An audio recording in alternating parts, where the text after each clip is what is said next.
it is very important strategically for women to be part of finance and business. We need diversity of thought, we need diversity of experience, and to have men and women working together enhances creativity, it enhances the thought process, it enhances solutions. It's like anything else. If you have a forest of all the same trees, then it's not nearly as interesting as if you have diversity among that ecology. And so it's the same in business.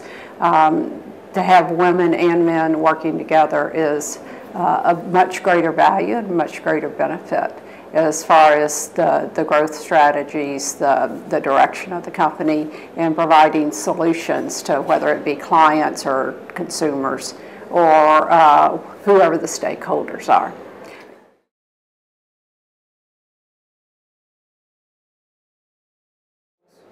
I think there are 2 or 3 barriers, actually. I think tradition and knowing who the talent pool is. When you have a large number of men in leadership positions, everyone tends to gravitate to what they know.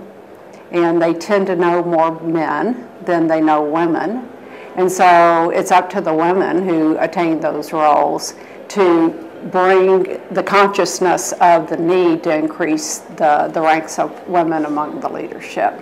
And so I think just when you don't have a balance of diversity, that it sort of creates a situation where it's harder to achieve. Once you gain momentum, you'll see that the barriers start breaking down, and we're seeing a lot of that, which is very, very encouraging.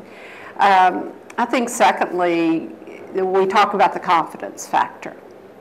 And there have been studies that show that men who are 60% prepared for a job will raise their hand and say, I'm ready to go to the next position, whereas women sometimes need a higher confidence level of thinking that they're 80 or 90% ready for the job before they're willing to go to the next position. So I think we have to believe in the women and understand that we need to encourage them to take on leadership positions, because by taking on leadership is how you gain experience, and so it's sort of a self-fulfilling prophecy. And so being conscious of that, both men and women being conscious of that, and being willing to take the risk.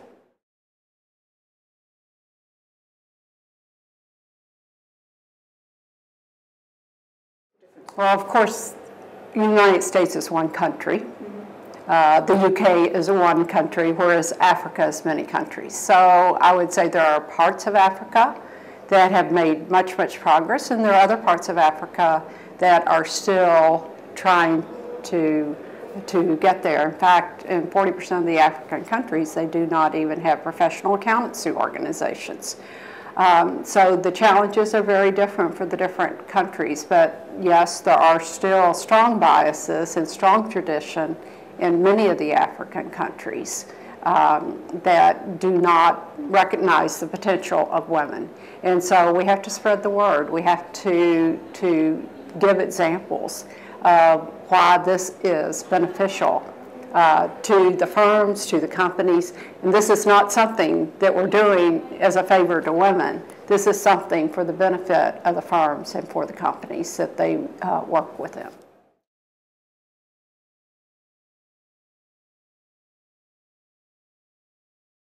Quite frankly, I think we're doing very well on the recruiting side. I think getting women into the profession, we've been very successful. I think our challenge now is the retention and the promotion of women, and providing an environment that as they walk through life, that they are allowed to have some flexibility and allowed to adjust as they go along, that they don't have, that it's not one plan fits every single professional. We have to recognize there are different phases of life, different needs, and we need to recognize that it's of great benefit to the entire profession to find ways to retain and promote women within the profession.